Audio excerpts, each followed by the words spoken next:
My name is Nikki. My student ID is 3075761. And right now I'm going to show you how to do a buccal mucosal bleeding test for blood coagulation.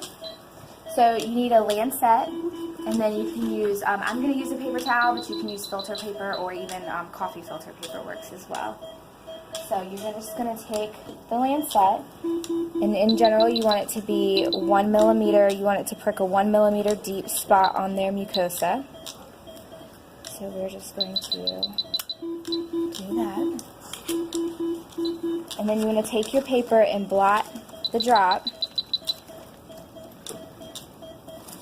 And you want to do this every 5 seconds until it stops bleeding.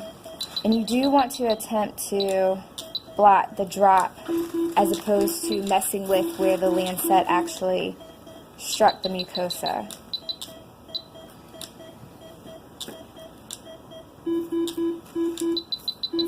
Which is not always as easy as it sounds. So we're just going to blot that away.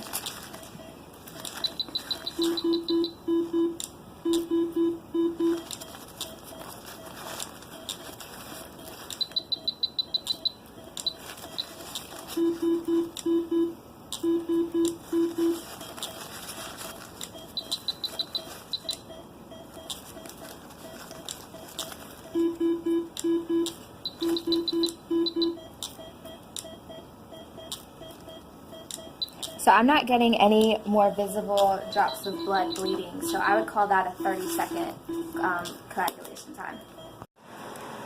So I'm going to do a manual differential. So my supplies, I have a labeled slide for my sample, I have a slide in order to make the smear, and then I have my patient sample. In order to disperse my sample, my little drop onto my slide, I like the 2 cotton tip applicator method. I think it does a really good job of getting the correct size drop on there. So I just gently put those down in the sample. There's my drop. And then in order to get my nice feathered edge smear, I just put my slide at a 30-degree angle, draw it back, and then slide. And then you want to dry as soon as possible in order so that you don't lose any morphologic quality of your blood components. So there, the actual smear is dried, and you can see it does have a feathered edge. So now we're going to stain it out. Get my little dot at the end to dry.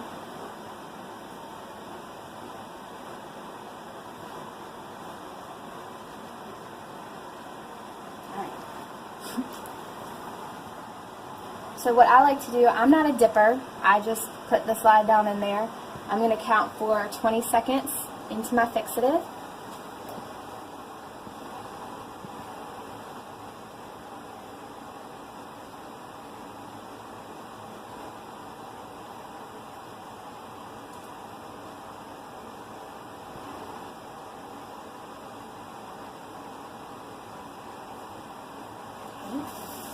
And I always just blot the excess. Then we're going to go into the next one. This one, these next 2 stains you can do for 15 seconds each.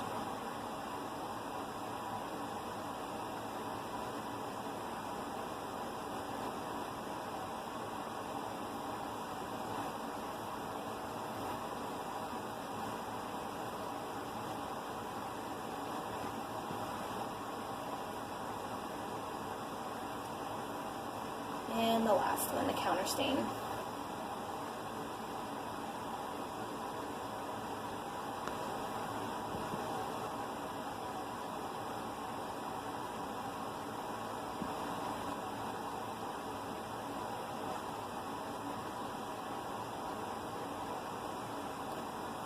Alright, and then we'll just rinse all the extra stain off. I usually do it on the back side so that you don't mess up your sample quality. And then you just let it air dry. The cells are all on top of each other.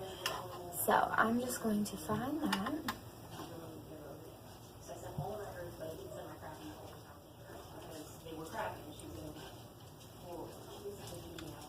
So this is it's a lower focus. So I'm just going to kind of scan through. And first you can kind of scan through and get an idea if there's any microfilaria. You can also, at this point, you probably can't really differentiate very well different white blood cells, but you can look and just see kind of the number. But in order to actually differentiate and to be able to read your erythrocytes, then we're going to go down to the higher power. So I go to the oil immersion, and I'm just going to fine focus. Alright, so right now I'm a little beyond the monolayer. My erythrocytes are kind of on top of each other. So, alright, so now I'm on the monolayer. And so first what I do is do my platelet count, kind of get that out of the way. And you can look at your erythrocyte morphology at the same time and kind of see any abnormalities. Roxy, come on. And then I do all my white blood cells after that. Roxy, So. you gotta go in your kennel. Oh.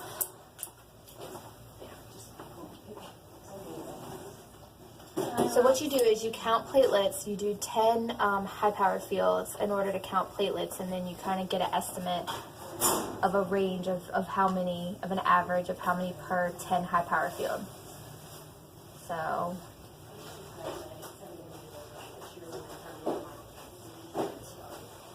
I got 9 on that one. Well, and then she kind of did that. Yeah, and I kind of did that too. I was like, I was concerned. So I got 9 on that one. Yeah. I probably shouldn't just. I told her, I said, you know, I probably shouldn't it looks the margination of it, and the meat of it looks cool to me, but I'm not. So I got about 5 on that one.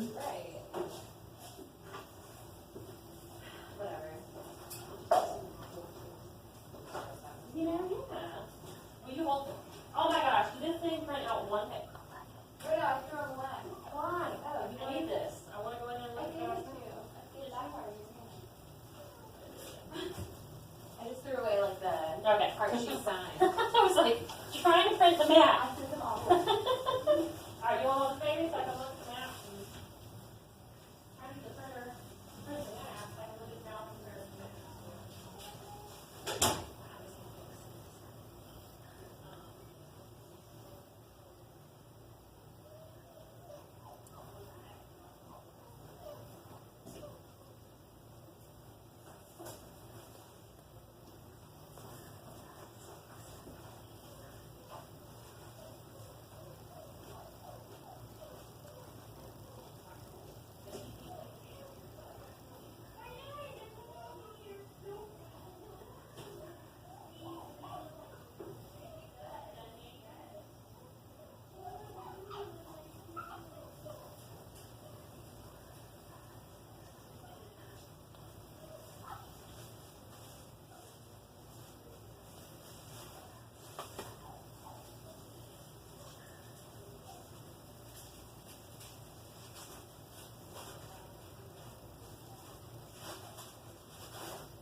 So I'm going to say 9 to 11 platelets per high power field.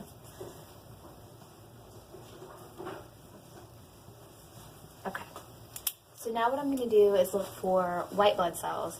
And what I want to do is count 100. And then within that 100, just mark off what type of white blood cell it is. A lot of people have the hemocytometers, which are the fancy little counters. I don't have that, so we're just going to do it the old-fashioned way on paper.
I know, I'm gonna try to like put all these boxes together for her. Are you recording right now? Mm-hmm. Sorry. It's okay. See you later.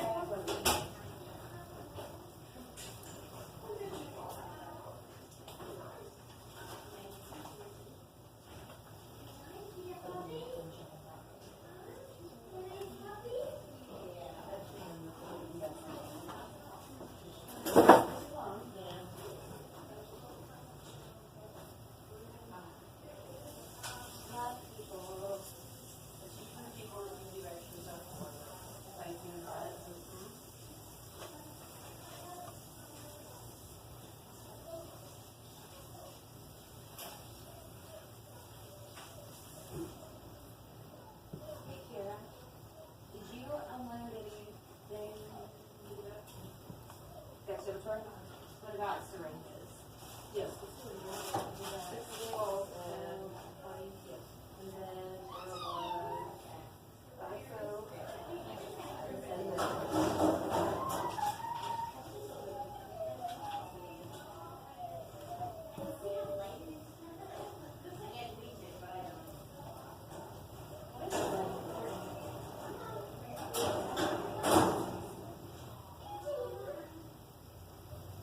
What do you want? She put it on 2 times maintenance. What do you want now? Yes, amazing pregnant. No, she's not. Yeah. Just put her on maintenance. Yeah. Well, we can get you guys made until we go home and then for to pump it on. Yeah. Don't leave her. I was thinking that's what we're going.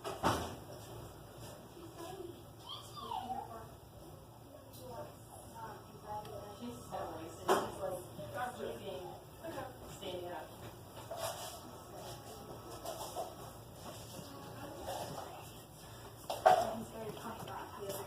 Winston, your mom has not called to check on you. Oh, she did. No, did she? Yeah. Did she? Alright. Y'all look at my note that I put in here and make sure it sounds okay. So here's the note.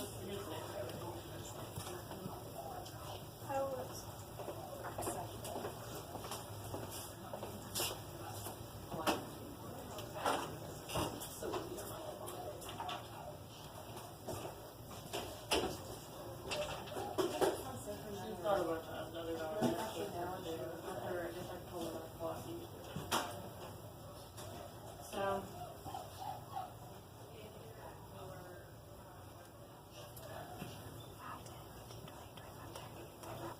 45, 46, 47, 48.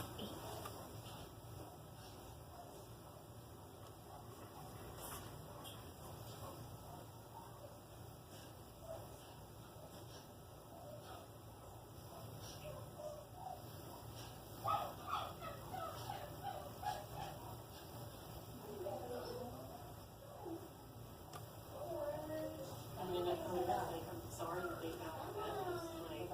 I didn't put it there. You know? Like you said, you were like, this is just like a little like. Well, and she said she could tell from my notes that like I felt like it looked normal, but I wasn't. You wanted somebody. She was mad that special. I guess she was mad that I admitted that I didn't send my private pictures over. Right. You know? But like, I want to change the outcome of the Yeah, diagnosis. she wanted to waffle out of. I think she's probably just upset about that, and Yeah. so she wants somebody to take it out on. Yeah. Unfortunately, that somebody is you. Yep. It's a true story.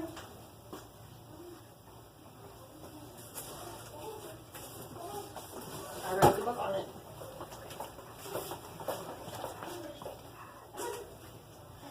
$60. You know she's still recording. She is. Are you able to grab the small scale for me?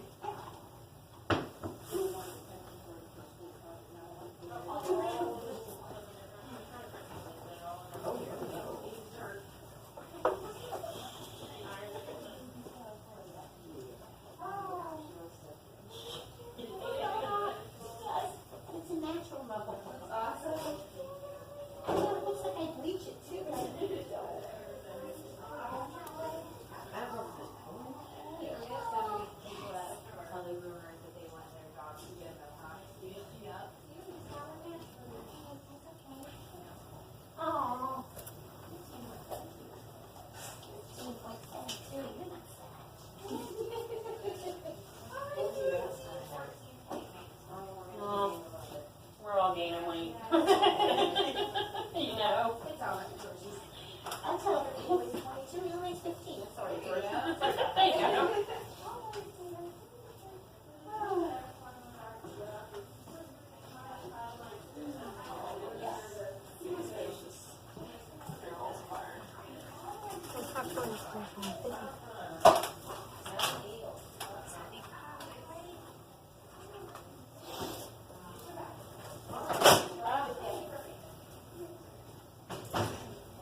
there's so much science behind Oh my gosh, why they're not active. that's so good. And then she got this thing and was like, No. she literally like grabbing, pinching us. I'm like, okay, like you're pinching. No, her. it's not an appropriate algorithm. Good. Like people that are super tall and skinny will be BMI and overweight. She's like, they're like, my BMI is There's over, no doctor. it's like 30% over what it should be. I'm like, okay, that's a little eccentric. Yeah, I'm not the smallest person in the world, but I'm not. They printed out like discharge papers from the doctor's office, and they had like my weight, my height, and then my BMI on there. And you and Steven And then like the categories like and this I BMI. pointed at it, and I was like, and looked at him, and he was like, "What?" I was like, "Is that bad?" He was like, "I mean, it's not like what normal is." And I was like, "Well, No. And so mine was like 29, and he was like, "Jimmy, mine's like 33." Yeah, Mine's it's not. 33. Yeah. He was like, "If I was as small as they said I should be, I would look like really sickly." Yeah. I was like. I can't believe doctors are I'm so. like, whatever. And like I went back and I was sort of saying, like, did she ask me, did I do this? Yes. I'm like, I'm not eating like a rabbit, first off, because it's not healthy. Just one cube of cheese a day. I'm like, no. And then give me a card to the nutritionist. I'm Oh like, my God. no. Like, you're an idiot.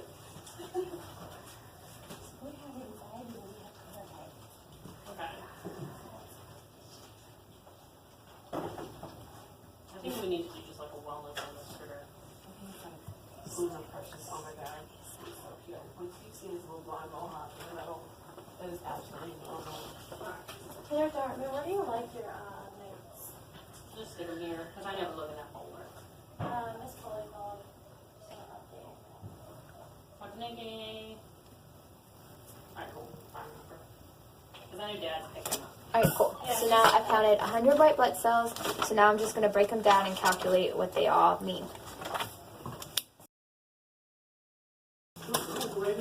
Alright, so here are my differential calculations. So now I'm going to run a blood chemistry panel. We're actually going to do a pre-surge on one of our surgical patients today. In our practice, that's electrolytes and a Chem 10. So I'm going to come over to the screen over here, and we're going to select Casey. We're going to hit run, and then we're going to run this in a Catalyst 1. So then we're going to hit run, and that sends it over to the machine itself. So my machine is blinking, which tells me that it's ready to go. I'm going to open the drawer. I have my labeled sample cup, and we're going to put that right there. And then I'm going to put, electrolytes always go down first. So I'm going to open this up and just put those into my machine. I have a habit of fanning them because I think before they used the all black plastic cartridge, they were having issues with them sticking. So it's just a habit of mine to fan them, but you don't ever want to touch the middle dot on the slide because that's where your sample is going to go and the test actually runs. So just touch the outside edges. Then we grab our micro pipette. This is my spun down plasma sample, and we're just going to pipette our sample into the well, and you do want to watch for any air bubbles because they can mess up our results. We'll put the cap back on, and then you just push it in and push the button. And then it'll take usually about 8 minutes for the chemistry panel to run. So today we're going to run a feline leukemia and feline AIDS test. It's actually my cat who came up positive as a kitten, but we do know that both of those are passed by mom within the milk, so we're retesting him a year later to make sure that he is definitely a positive. So I've already obtained the sample and I put it in the computer, so we're going to come over to our screen and we're going to select the test and hit run. We're going to run this in our Snap Pro. We're going to hit run there. Then we're going to come over here. So all I need is 3 drops. I don't need any more blood than this. And a little trick I like to do in order to use the provided pipettes is just put some of the heparinized whole blood into the pipette. And then we're going to open our test. And we're going to grab our conjugate. So this is 4 drops of conjugate to 3 drops of blood. And we're just going to open our conjugate. Make sure the pipette is straight up and down. And we're going to dispense 3 drops of blood in there. Put that down. invert it gently a few times. We're going to select Fluffy, who is our patient, and then I'm just going to put the sample in there. If we were to manually run this test, then I would wait until my sample came to this window. And actually, we can just manually run this. That's what I'll do. We'll manually run it today, and then I'll put the results into the computer. But we do have machines to automatically, actually, they automatically snap this and automatically read it for us. But today I'll show you the manual way. Alright, so my sample just hit my small circle. So now I'm going to make sure that I press it down completely. And then we're going to come back to our timer. IDEX has this great feature where if you do somehow it doesn't run, you can just tap on the thing. And it's not letting me do that right there. I think So- you're going to have to cancel your run on the Snap Pro first. It's okay. We will just set our timer here since that didn't work. But IDEX does have a feature where you can set the timer on the computer. But we'll set that there. And then we'll read the results once our 8 minutes has passed. So our 8 minutes has passed and we're going to read the result on our test. So this is our combo test right here. This dot at this top middle, that's actually our positive control. So that's basically just saying that the test ran correctly. If there was a positive for the feline leukemia, there would be dot on this right-hand side as well. And then if there's a positive for feline AIDS, there would be a dot on this left-hand side. So if there's any dots on the sides in the middle here, then that's a positive for either feline leukemia or AIDS. There is a negative control dot on the bottom. So if that comes up, as well as one of the two leukemia or AIDS dots, and it's the same color or darker, it actually could indicate that it's a false positive, and so you just might want to send out some blood work and just check your results and make sure that the test ran correctly.